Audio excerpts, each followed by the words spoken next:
Your English isn't confusing, your pauses are. Welcome to day 4 of the Uplevel Your English Challenge. Today's theme is all about how to speak smoother and how to sound more like a native speaker. This is a problem I tell my students about all the time. Pausing. This usually isn't a problem when people are just chatting, but when you're giving a presentation or you're giving a speech, often my students will pause in the wrong place. Let's look at this sentence as an example. Where should we pause in a sentence like this?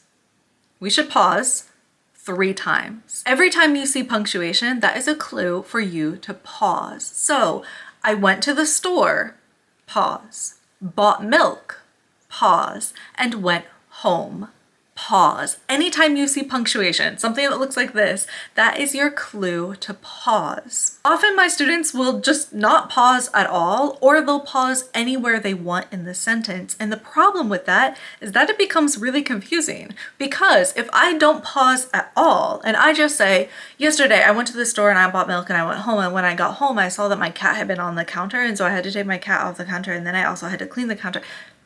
It's way too fast. It's really hard to follow and understand and remember. But also, if I pause randomly, it's confusing because our brain likes to group ideas and group thoughts. So if you say, I went to the store and bought milk and came home, reading it that way is much harder to remember what actually happened. So we're going to group the thoughts. I went to the store, that's one thought. I bought milk, that's one thought. And I went home, that's one thought. The punctuation is there to group those thoughts, and that will really help you when you're making a speech or when you're making a presentation. Let's look at one short section as an example. It says, baby, everything in this life ends, most times in a bad way. We got as much to say in that as we got in the color of the sky. Uncle George was my choice, and I don't regret loving him for 1 minute. It's what we can choose that makes this life special. Do you see how I paused every time I saw punctuation, a comma, a period?